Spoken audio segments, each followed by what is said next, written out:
So I'm here with Vincent. Kind of talk about some of the updates we got. The Elgin football team, moving down to 4A. Obviously, we don't have all the details yet, but we didn't have nothing else better to do right now, so why not talk about it, right? Yeah, I mean, with the new rulings and whatnot, it kind of threw things into a little bit of loop. I think it was Rule 14 or whatnot allowed the private schools to bump up if they were good at some division. And I'm paraphrasing. If they were good at a lower division, if they won a certain amount of years in a row, whatever, they would bump them up. The private schools fought that rule. They won, my understanding, and therefore it kind of made basically go back to whatever your enrollment is. That's what you are. Private, public, doesn't matter. So that kind of made a recount, and once the recount was finished and done, we're either the top attended 4A school or one of the top 2 4A schools. Newcastle moved up to 5A. We dropped down to 4A.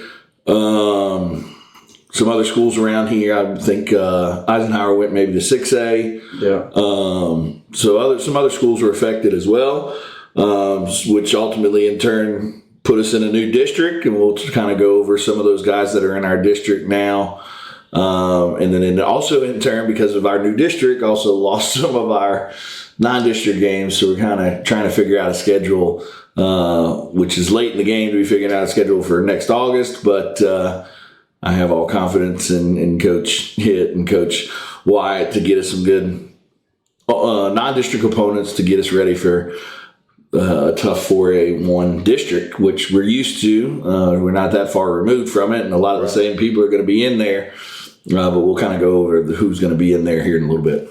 So as far as my private school suing, that has set it up basically to where they're not moving up. Like, just kind of recap what you said. But one thing that wasn't clear to everybody is that does not affect all sports. It only affects football. Okay. Because if you look, because like Newcastle, for example, they've always been 5A in wrestling. Okay. It's just based off how many teams you have wrestling. So just because it affects football doesn't mean it affects, baseball, wrestling, and Gotcha. basketball and stuff like that. Another thing you said is we're going back to our old district in 4A, right? Yeah. Do you understand the process of how that came about, the discussion that was happening at all? Not really. Talked to some people here and there, but not exactly. I mean, I know at one point we didn't know if we were going to be on the other side with Tuttle and Blanchard and those guys or whatnot. But I mean, ultimately, I think it's a good fit for us. Right. However the decision was made, I think, like I said, it's a good fit for us. We got some of those old natural rivals back with Cash and Weatherford and Clinton and some of those guys. Got a couple new people that moved into the district after we moved out, like Bridge Creek. Woodward, I think, is another one, so that'll be a fun drive to go all the way up there because I think we do go to that one. So like I said, we've got some good opponents. 5A or 4A, I mean, you still got to play the game. You still got to win every game. If you want to win a gold ball, it's going to be just as tough in 4A as it would be in 5A. 4A, in my opinion, doing high school football here in Oklahoma now for 7 or 8 years, 4A is probably a little more balanced than 5A, at least on the football side of things.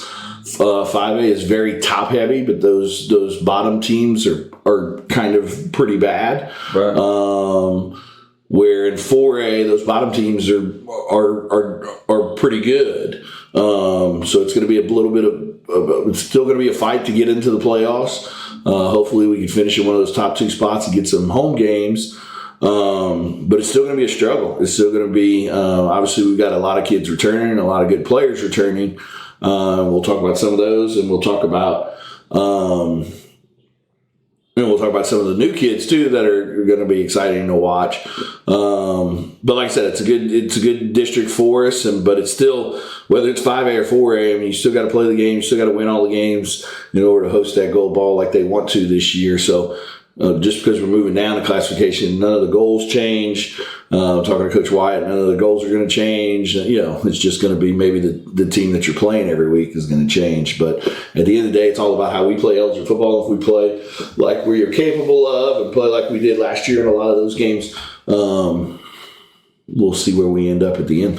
So two of the teams in our district, we played in non-district games last year with Weatherford and Cash, correct? Yeah, so we played Weatherford and Cash. Those guys were scheduled to be on our schedule for this year as well again.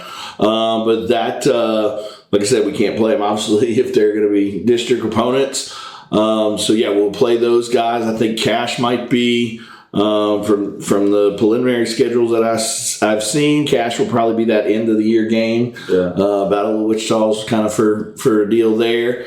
I believe that as a non-district game, I believe we're still looking for two more, but I believe from all understandings that we're going to play in week 0 this year. We're going to play Newcastle, which will be a great test for us right out of the gate. Coach Brickman does a great job up there. It's another OSN school. Coach Brickman does a great job up there. I believe he won OSN's Coach of the Year last year. He does a great job up there. They're moving up from 4A to 5A just like we did a couple years ago. So there'll be a good non-district matchup there with those guys still trying to get the other two lined up, and then we roll into that district play, which will be fun to watch. As far as now moving into, the people we're losing this year. Yeah, I mean, Matt Lund, obviously, first and foremost, I mean, the career that he had, I mean, that's obviously not something to sneeze at. I mean, he's going to be leaving the school as the all-time leading rusher, all-purpose guy, single-season rushing record, I think touchdown record. I mean, pretty much every record there is, he's got. So it'd be a little bit different without him back there. Obviously, Richard Myers done a good job the last 2 years of kind of being that thunder and lightning. So it'll be interesting to see him go from 8 to 10 carries a game, maybe to, that 18 to 20 that Matt sometimes got. So it'll be interesting to see. I think he's definitely capable, but the question is that going to affect him some on the defensive side of the ball where he's so important for us as well? So got to have Braxton Antuna did a good job last year. Talon Tatanippa did a good job too last year during some of those times of getting some, and they got some good runs as freshmen in meaningful games, in meaningful times. It wasn't just when we were up 50-0. Braxton, I know, played and Ardmore there played a decent amount because I think Ritson was out. So those two guys probably got to step up a little. It's going to be kind of more of a committee, I guess, behind Ritson. So it'll be interesting to see that. Keith Ferguson, along the offensive line, you lose two guys there, and Carson Hitt and Keith Ferguson. Keith obviously was a great player for a long time, big personality. Everybody kind of knows who he was. Carson did a very good job this year at center. So those two are going to be tough to replace, but Big Ant has come in. For those that follow him on social media and follow kind of some of his recruiting visits and whatnot, they're doing a good job of videoing those and kind of seeing what's going on there. He's got some big D1 offers already. So obviously, before the last season, knowing that we were going to lose Keith, we didn't know that we were going to have Big Ant coming in. So that definitely, hopefully, like I said, we haven't seen him play on the field yet, but hopefully he'll be able to step in for Keith there. Probably move him to left tackle, and I'll move Jace inside. At guard, where probably he's a little bit more suited to play, probably where he would play in college. Congratulations to him, Jace. While we're on Jace, I know we're talking about some of the guys we're losing, but congratulations to him. So he got some offers. Got an Army offer. Navy and Air Force, I think, are coming this week to talk to him as well. So that's pretty cool. Congratulations to him also for winning a state title on the wrestling side of things. Congratulations to you and Cody and everybody for 2 state titles, dual and the all-around state. Yeah. So congratulations to you guys. I know it's a football deal, but heck, half those guys that were out there. Ritson again won state. Colin got second. Hunter got second, I believe. Yeah, George got fourth. So it's all football guys. I mean, so that always is a big plus. And part of the reason we're as successful as we are on the football field is because of the work that you Jack and Cody do with those guys in the offseason there too. So that's kind of the offensive line. Last year, CJ Devine got hurt before the season, so he was unable to play. So hopefully he's got his knee in order and things like that. And he can slide in there, might move Hudson from guard to center. And on paper, if you look at those guys with Chase Spencer on the outside, I mean, you're looking at a big old offensive line for a high school football team. So they'll be fun to watch, and that'll give Ritson and those guys hopefully some big holes to run through. On the outside, I mean, Mike Adesola is going to be hard to replace. So will Andre Crabtree and Drayvon Crabtree. I mean, that's probably going to be our biggest need would be probably those outside receivers, was that you're having to replace both of those guys and Andre at the tight end spot. Colin played a bunch of tight end too, but so did, and then Adam Eaton really stepped up last year, and they're looking for big things out of him this year at that tight end spot too. So, I mean, Brody Morrison did a good job playing a little bit more offense last year, so I'd probably see him there. Josh Adesola, I think, would have a chance to be there. So that'll be an interesting spot to watch during spring and during the summer and the fall, because that'll probably go down to the wire to see who those two outside guys are there. Got to replace the kicker. I believe Ed Myers out now, so we got to replace him. I know we've got one or two guys. I don't know their names off the top of my head, but I know we got one or two guys that are kind of battling for that spot. Colin's back as the punter. Then on the defensive side, obviously Jack. Jack's going to be a hard one to replace with his squirreliness and the things that he did alongside on the opposite side of Shea. He's just an animal. He is. He's an absolute fun kid to watch, fun kid to talk to, and so he'll be missed a ton. So it'll be interesting to see kind of who slides into that spot there. And then you got Andre Crabtree. That's going to be a tough position to fill too, because Andre, like I said, may not have been always the leading tackler or whatnot, but he was put into some situations where he had to make some big plays and kind of some of that dirty work in the linebacker spot. So him and Peyton Christensen on the outsides. Those two outside linebackers are going to be tough to replace. Not sure where. I know Braxton Antuna had played there some. Jackson Sutherland has gotten some reps there as well. So it'll be interesting to see kind of who can fill in those two outside spots. And then you got to lose Mike at corner. Josh played the other corner when Trey got hurt earlier in the year. Josh Adesola stepped up and played well at that one corner spot, so he'll probably lock that one down. Bryce Martin might play that other corner spot. Bryce is Bryce as well as anybody on the rest of the side. He got third state. Yeah, he's a baller and super athletic and dirty nosed and knows how to do it. So I would probably see him back there in the mix. And then both safeties we got back with Brody and Hunter, and I would think those would probably be the best tandem safety duo in 4A. I'd put them up against anybody. So like I said, there's some talent that we're missing, but there's some talent that. With the way the games went last year and the way things went, I mean, a lot of those young kids that are going to be asked to step up this year in starting roles played a ton. Yeah. So you don't really have a lot of kids that are just completely new, which will help. I mean, you got the 8th grade class that's coming up. Yeah. You got some freshmen there that will probably contribute. But that's kind of the way the team's built now. We've kind of finally, like I said, it took a couple years longer than maybe we wanted or whatever. But I mean, now we've got a program where it's more about retooling rather than full-blown reloading. Fortunately, though, we had a lot of games last year where the score was so high, them freshmen got some reps and got to get some time. So now that's where, like you was talking about a while ago, that's going to pay off, get them their time that they needed. Yeah, because it's one thing to play, freshman games and getting them some experience there and things like that, junior high, JV, but nothing's like the lights on Friday night. So like I said, having those guys that were freshmen last year, the Antunas, the Sutherlands, some of those guys get some reps in some of those games, will definitely help them this year. And then, I mean, their exposure to all these other sports too. Yeah. I mean, we just talked about wrestling. You guys won yesterday. Baseball won to move on to state for the second year in a row. Kind of got behind the 8 ball a little and lost in the game earlier in the little tournament, but fought their way back out of the loser's bracket and beat Guthrie twice.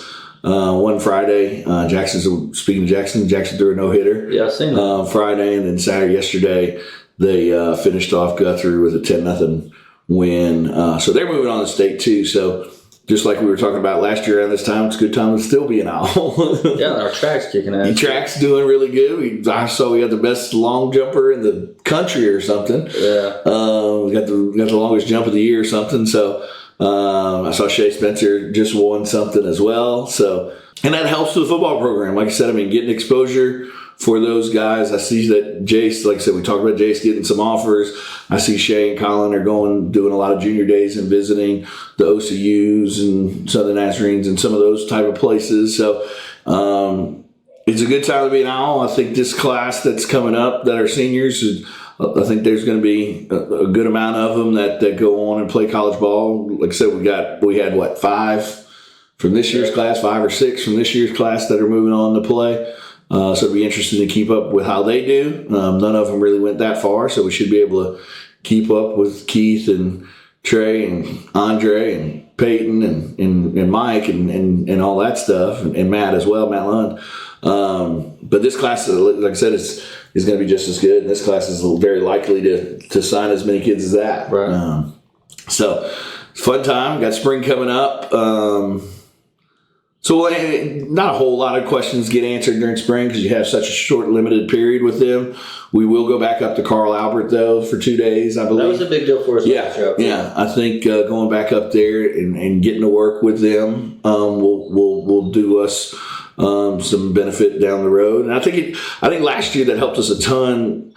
I think we knew that we were good, and then I think that kind of solidified it and kind of said, okay, we can play with the best, and gave them some confidence leading into to those summer workouts. And when you end spring in a good note, you won wrestling, you're in state for baseball, that just carries the momentum through the summer workouts. Kids are more excited to go to those workouts and some of that stuff rather than wasting my summer. Yeah, right, exactly. They want to take the summer off. Right. They're more excited to go back in there and work out. Right. Be better. 100%. Now, as far as one thing that I was thinking of is coaching, right? And you played at the college level, but as far as coaching goes, though, you pretty much anticipate what you got going next year, right? So our coaches are looking at 5A. I know they're probably still watching tape, different games and stuff like that, and then bam, now you're 4A. How big of an impact is that going to have, or is it going to have any? Because the reality of it is 4A has to worry about us now as well. Right. I mean, we'll probably start the season, I would imagine. I mean, I know preseason rankings really don't mean much, but I would think we'd probably start 1, 2, or 3, give or take. In 4A, I think we probably would have started within the top 10 in 5A. Maybe even top 5. So, yes, teams still have to. At the end of the day, I mean, you're focusing. We talked about it all when we had all the coaches on last year and everything like that. They always talked about, we care about the opponent because we need to know what they're running and be able to, whatever. But at the end of the day, if we play the way that we want to play, our play will kind of dictate everything else. So I think it does. I mean, obviously you got 2 people on the schedule that you're going to have anyway. It probably doesn't hurt.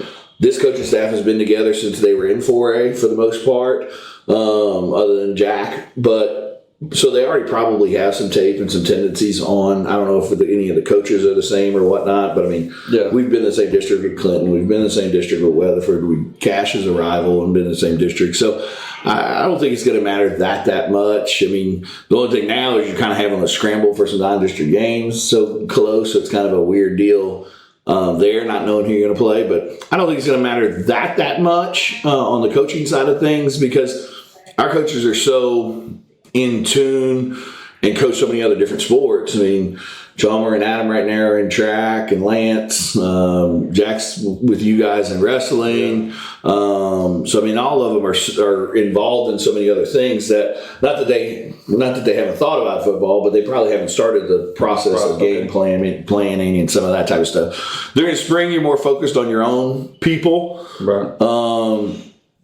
It will help, I believe, if that Newcastle game is in week 0, that will also give kind of a little carrot hanging out there, to make them work harder and things like that, because you're not starting off with a pushover. I mean, that's going to be a tough game, and we're going to want to prove to Newcastle, that even though now we're in 4A and y'all are in 5A, we want to be the top dog and whatnot. So that'll be a good motivating factor as well, kind of getting prepared for the summer workouts. And if they can work as hard as they did last summer, we talked about it during last season. Trace didn't miss a day. A lot of those kids didn't miss a day during off-season workouts and things. So if they keep that up, and I mean, like I said, fell short last year. So that's, we made it one step further than we did the year before. So now the next logical step is make it to the semifinals and hopefully hold up that gold ball. So if you can't work for that in your last year, then you don't deserve to put on our uniform. How about that? I agree with that. What it looks like our new district is going to be, it's going to be Woodward, Elk City, who's an old foe as well. Bridge Creek is someone new to it. Weatherford, Douglas, Clinton, and Cache. So 4 of those guys used to be in our district previously. Cache, Clinton, Weatherford, and Elk City. So Woodward, Bridge Creek, and Douglas are kind of new to us. Woodward's my in-laws live in Woodward, and so I know a little bit about that program and what's going on. Haven't been very good the last couple of years. They do return some kids, if I remember correctly, but like I said, haven't been very good the last couple of years. I don't really know anything about Bridge Creek or Douglas, to be honest with you.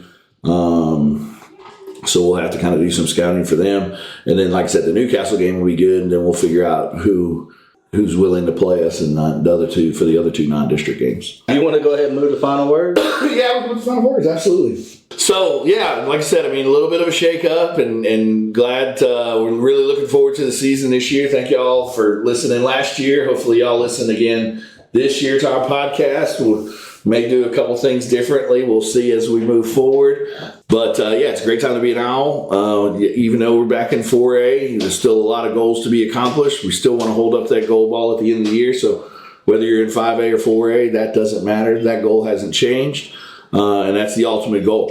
So we want to look forward and keep working towards that. Spring's about to start up. We got 2 weeks of spring ball. We'll probably come back to y'all during spring ball at some point and just kind of give you a little recap and a little refresher, kind of how some of the new kids looked and how some of the position breakdowns are going.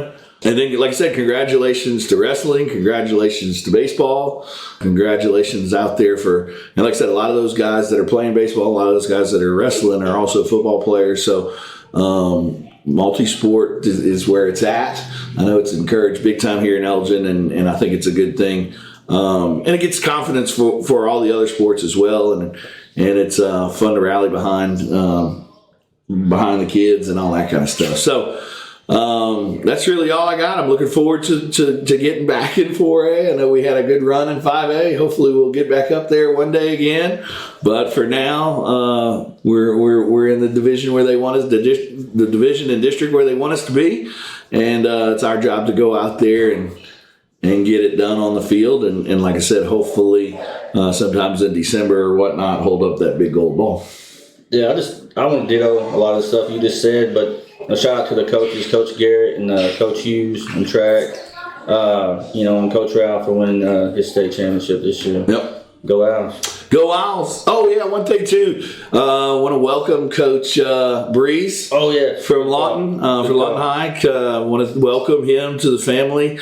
That comes with a vast experience, vast knowledge. I think it'll be good for Coach Wyatt to kind of have another voice in his ear and another head coach that's been there and done that. to have, and I think you'll be a good asset to our staff, and welcome, and look forward to hopefully having you on the podcast. Sooner or later. Yep.